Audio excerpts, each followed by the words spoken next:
Gangs these days are actually recruiting teenagers to run their drugs.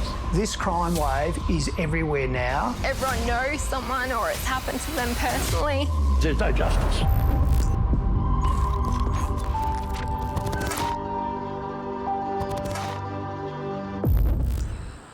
There's a CCTV camera right there, a high-definition camera. They murdered my son here. It was all on film.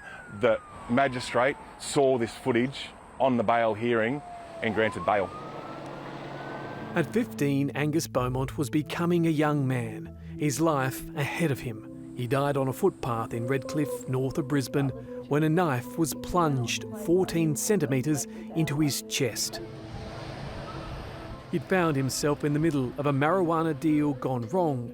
He wasn't directly a part of the deal, but died because of it. He died, 300 metres away from a hospital. His mother watched the vision in court. And he tried to kick and he tried to punch and then he was gone. You're laying there overnight, seeing through your dead child eyes, seeing through him lying on the ground, and you're thinking, is this what was going through his head? Is that what he's seeing? And then they both ran off and high-fived each other. Both of Angus's killers had chilling rap sheets. They were 14. One was on probation, the other bail. Neither had been sentenced to jail. It's so wrong. They can step up their criminal behaviour each time because they know nobody can say anything and nobody can touch them because of the laws that these lawmakers are making now. Across Queensland, the talk of youth crime has accelerated beyond shock to anger. Something concrete was done when we first called it out 2 years ago. Some of these events may not have happened and some of these people may still be alive today. Yeah, that was at our eldest son's wedding in March. Is that 2020. And he's watching you. He's like, I'm watching you, Mum. What are you doing?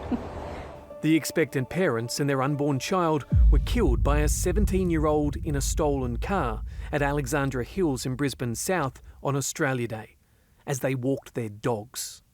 Footage shows the four-wheel drive colliding with another car before the fatal crash. I can't understand the logic. It's the grossly inadequate 6 years that must hurt. Yeah. Oh, it is. That was the real kick in the guts. You know, even though we sort of half expected it, and the laws or the sentencing is what it is. Yeah. And when they first said it was okay, it's 10 years, we thought, okay, we can get 10 years. We thought, okay, we might get 8, realistically, but we didn't think you'd get 6. The driver was not only intoxicated and on drugs, he was also on bail and had reportedly fronted the Children's Court 7 times on 107 charges. So he's come down here playing chicken, going onto the other side of the road as well. Correct. In a stolen vehicle, the teenager clipped a tow truck that was responding to the chaos and rolled, squashing the couple. The parents heard the news reports. Good evening. A young couple, 3 months from welcoming their first child, has been hit and killed by a teenage driver allegedly high on ice. You know, here's 2 people going about their business innocently on Australia Day, walking their dogs. You know, they should be entitled to do that. How long until you knew? I had a gut feeling that it was them. I tried to message them and there was no answer. We saw highlights on the news. We saw saying the road couple. rage, road rage thing here. Yeah. And then we saw on the news that a young couple had been killed, Walking their dogs. And as soon as I heard that, We had a fair idea. I knew it was them. Police did their best to sort of try and notify us pretty well all at the same time. I'm sorry, mate. I'm sorry. I'm just sorry. And here we are, 2 and a bit years later, still fighting for justice. Incredibly, that criminal, who we can't name, is appealing his sentence as the victims' families push to keep him behind bars for years longer. It's the realisation that it's not a justice system, it's a legal system. Yes. It is, there's no justice. In Cairns, Ayla Fraser's home was hit. Bandits wanted the keys to the family's brand new Hilux. Around 3 a.m, she heard a door sweep open and thought it was her daughter. I got up, didn't see anything. They must have been hiding in the house. The car ended up in a creek, a write-off. But it's what could have happened that haunts her. It's kind of hard to talk about. It just brings it all up again. Now I can't really get to sleep at night because I'm too scared to close my eyes. Just like really grateful that they didn't go into the rooms where the kids were sleeping. Mommy, why you sad? Ayla knows how easily her family's encounter could have followed the same fate that met Emma Lovell, who was killed on Boxing Day when two teenagers entered her home in Brisbane's northern suburbs. Her partner Lee was also stabbed. Two teenagers have been charged over the stabbing death of a Brisbane mother in her own home. There are calls for a tougher crackdown on youth crime in Queensland. Up to the horrific home invasion murder of Emma Lovell. A wife, a mother, taken from her two children, allegedly by two children. One of Emma's alleged killers was on bail. As we will show you, that's now a frequent occurrence, with the rate of repeat offenders committing violent crimes rising. Terry Goldsworthy is a cop turned criminologist. He says in 2022, Queensland Police handed out 15,000 cautions for minors. There were 2,500 community conferences for troubled teens. Very few offenders, though, went to jail, and if they did, it wasn't for long. It's only 6% of those who go into the court process are getting a custodial sentence. If you have a look at what type of sentences they're getting, they're quite short. For instance, in regards to stolen vehicles, we looked at about 10 years worth of data. The average sentence was 3.6 months. So when you see a government response saying we're going to try and solve a crime problem by increasing the maximum penalty from 7 years to 10 years, in reality that is going to have absolutely no impact whatsoever. Many believe the current Queensland crime wave started in Townsville. Statistics obtained from parliamentary questions on notice show the Garrison City is losing the battle for control. In 2021, 95% of detainees at Cleveland Youth Detention Centre reoffended within 12 months. Statewide, 76% of young offenders were charged with another offence within a year. In the mining town of Mount Isa, 41 people in every 1,000 had their homes broken into last year, according to data obtained by the Courier Mail, while 10 in every 1,000 had their car stolen. In the Darling Downs, an area west on the map of southeast Queensland, the number of young offenders pinching cars has tripled over 10 years, from 214 in 2012 to 693 last year. Assault, robbery and unlawful entry are all up, while teens committing weapons acts have gone from 42 to 100 in a decade. When you hide a problem, it doesn't go away. Bill Potts is the former president of the Queensland Law Society. He believes politicians for too long have focused on cities at the expense of regions in what he calls short-termism, only to wake up when problems come to town. There is this life beyond the Brisbane line, so the politicians have to look beyond 1 William Street and look out to the regions, see the issues for what they are and actually deal with those solutions. I'm police! Do not move! Do not move! Put your hand behind your back! The impact of youth crime runs much further and deeper than many people think, because it's not just the victims who live with the nightmares and the memories day after day, but in reality, for everyone else, it's the real cost of security bars, maybe a security fence, the CCTV, and eventually the premiums, as insurance companies decide that once safe towns just aren't that safe anymore. It's exactly what Toowoomba is going through now. The historic settler town sits high on the range, away from the bustle of Brisbane, but an influx of violence has unsettled locals here. Crime data shows 100% of juvenile offenders on strict bail orders reoffended within 12 months. The town has actually invested in trying to make it a livable place. The LNP's Garth Hamilton took over the federal seat of Groom 2 and a bit years ago and says attacks like these, where intruders come armed with machetes, are becoming scarily common. Look, I've door knocked all through my region. There's not a street that I've been in where people can't say either I've been affected or they can point to the house where it's happened. In 1 week during February, a 16-year-old was shot in the arm and 3 teenagers charged after an 18-year-old was stabbed in the chest. But the deplorable killing of 75-year-old photographer Robert Brown as he waited in broad daylight for a taxi outside the main shopping centre has many saying enough. It's incredibly emotional. You watch this guy, he hits the ground, he doesn't move again, and that's it. And then, when he's on the ground, they steal his backpack from him.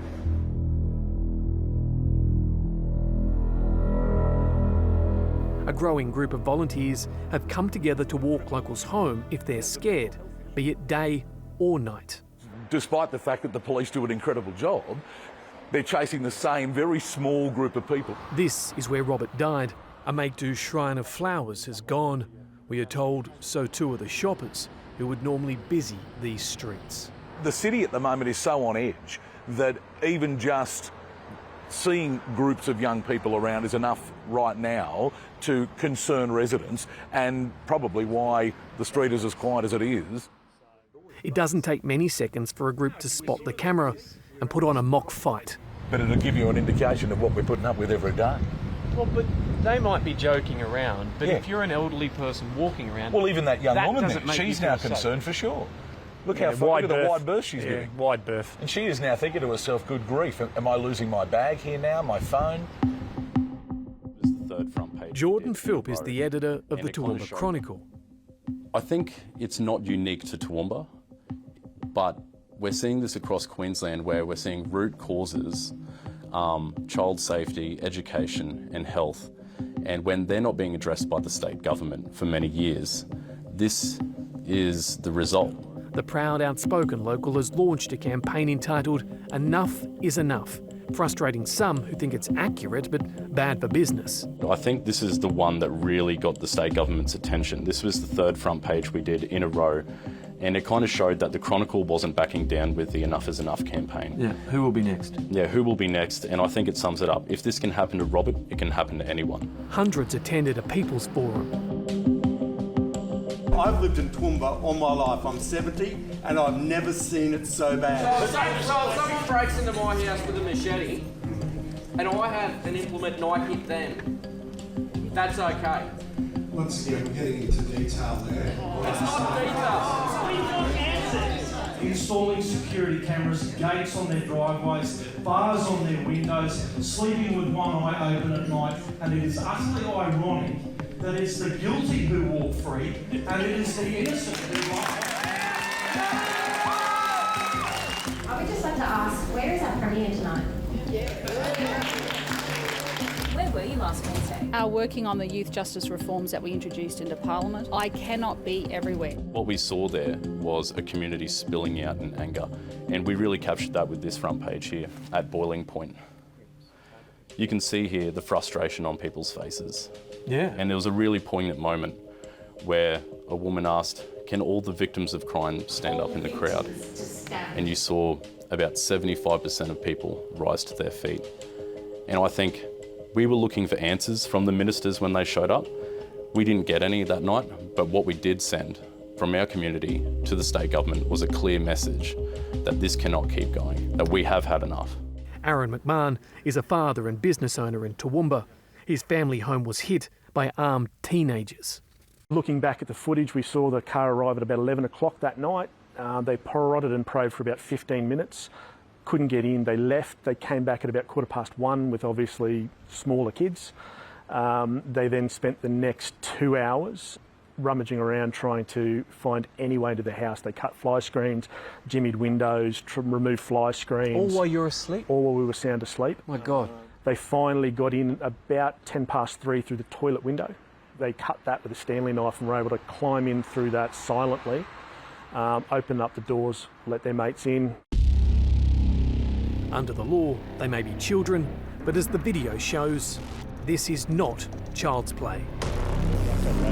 The first point of entry they tried was the front door.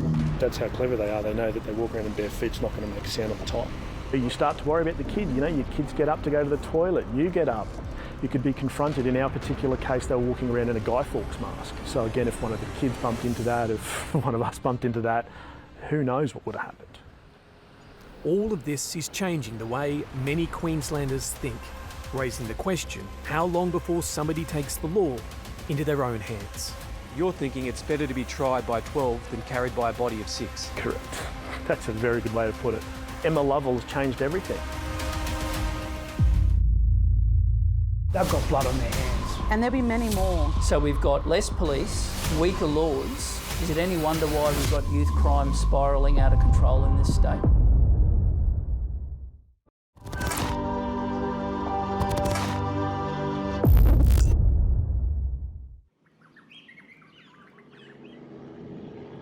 It's a regular afternoon in Cairns. As people go about their business, an army of cameras keep watch. Gone are the days of roads, rates and rubbish. The Regional Council has been forced to spend big on security, installing 552 cameras around the city. Come night, they help track drunks, juveniles and a procession of pinched cars. Last year, Cairns racked up almost 1,300 stolen vehicles, the overwhelming majority taken by teens, police say. In March, the average was 10 cars every 2 days.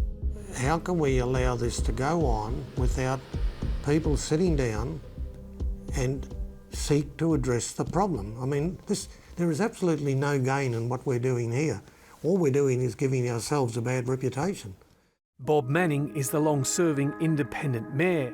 Short on police numbers, he knows the region and more broadly Australia is experiencing what some call an epidemic of social illness, caused by broken families, drug and alcohol abuse and intergenerational violence. He points to a report completed in March 2017 by the Labor state government entitled Youth Sexual Violence and Abuse, which was intended to assist young Indigenous families. All of that was to bring about some change. There were a series of recommendations. These recommendations, as far as I'm aware, not one of them has been implemented. There are more people ducking for cover at the moment than I'd care to think about. We made multiple requests to interview Queensland Premier Anastasia Palaszczuk and Police Minister Mark Ryan. All were rejected. They are focused on polls. They're focused on their own internal strifes. We don't have a hero. We don't have people who are prepared to address real issues. Bill Potts heads Queensland's largest private law firm. There is an absolute disconnect in Australia. The Aboriginal population make up something like 3% of the total population of Australia. Yet, in the adult male jail, it's over 30%, and in the female jails, it's about 60%. We don't assist the solution of these problems by ignoring what is the fundamental issue, and that it includes a failure of social policy over generations. And until we have that difficult conversation, we are doomed to keep repeating the mistakes that we have. Troubles in Australia's Red Centre drew attention to the heart of problems in Alice Springs, but they're far from isolated.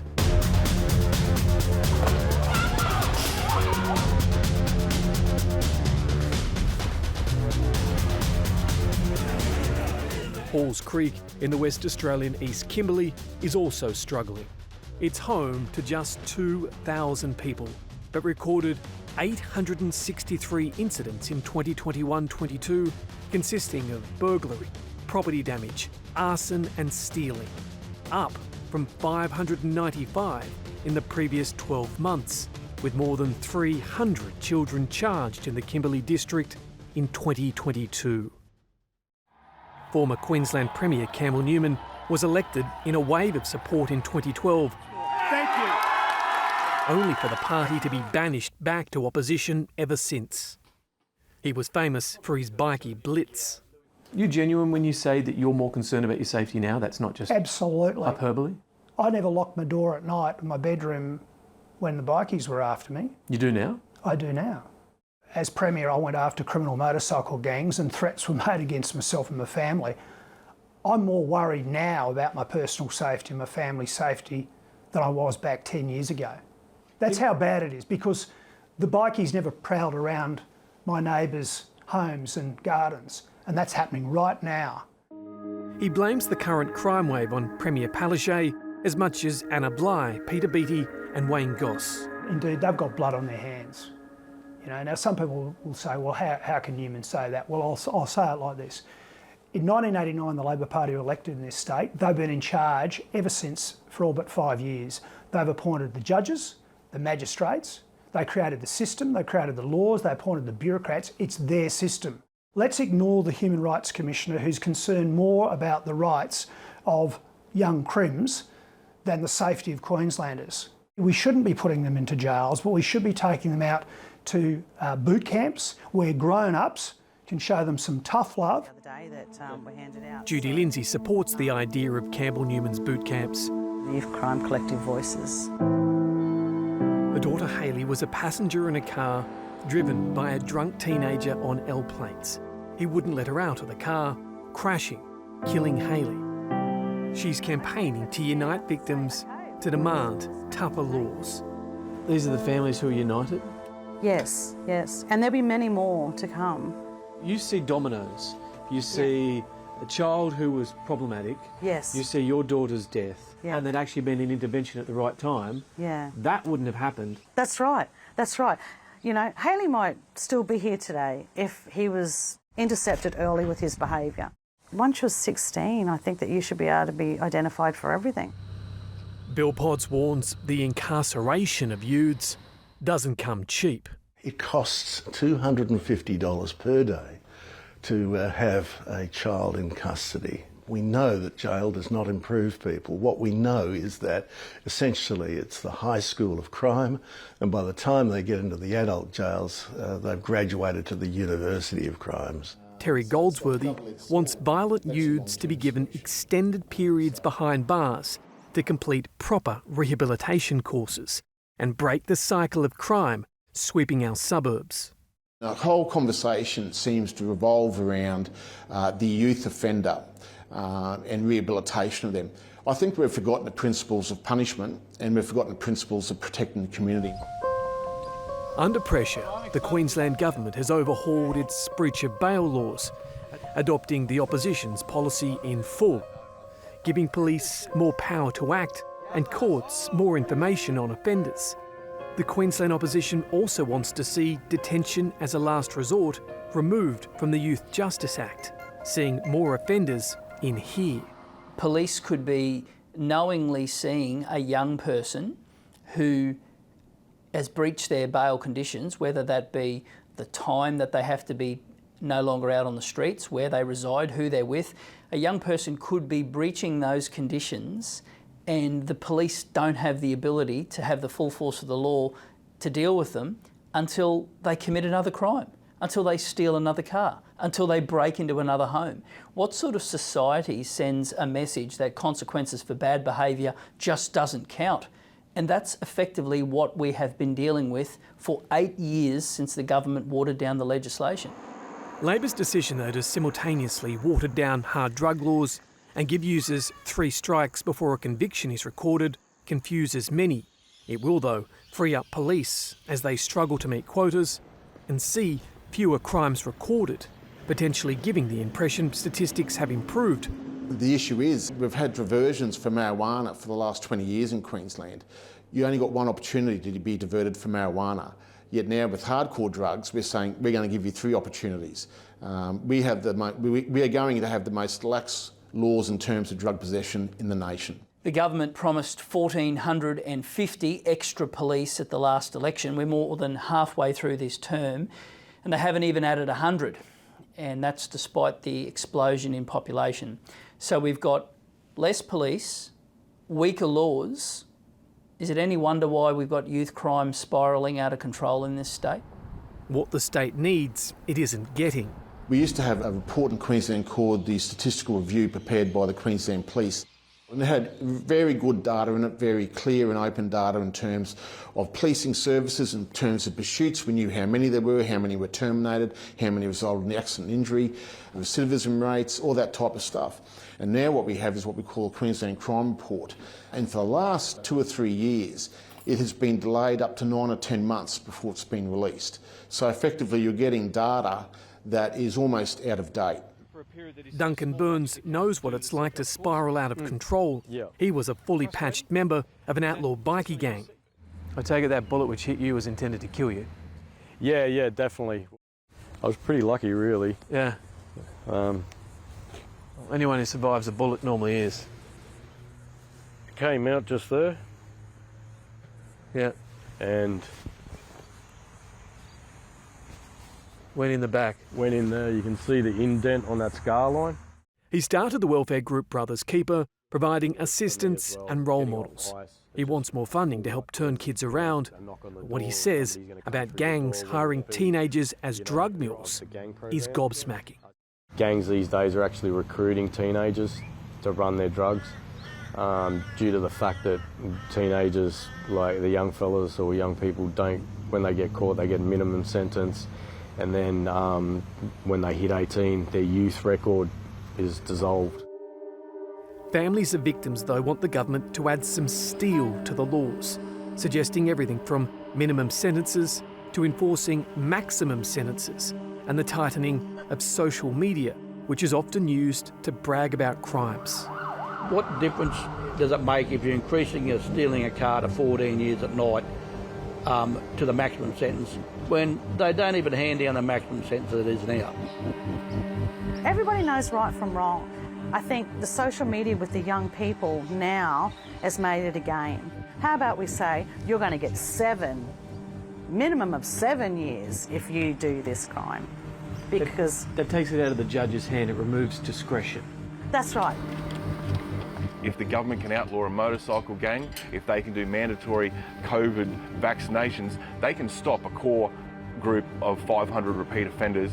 I'm not for just throwing kids in jail for the sake of it, but if you're capable of doing these types of crimes, you need to be removed from society. The rights of these kid offenders needs to be sort of pushed aside slightly. Yes, the young people have to understand there's consequences for their actions, right? And there's boundaries, but what we've got to understand is their boundaries are being crossed more often than not by the people that are supposed to care for them, the people that are supposed to protect them, sometimes on a daily basis. If we don't pull it up now, we're going to be living in a time where we're going to have 6-foot fences with a roll of barbed wire around the top. We're going to be living in the prisons, not them. But that's not far off America. I know. There's only one thing almost all individually agree on. As Einstein said, if you just simply do the same thing over and over, and you don't get a change, then that is the pure definition of insanity.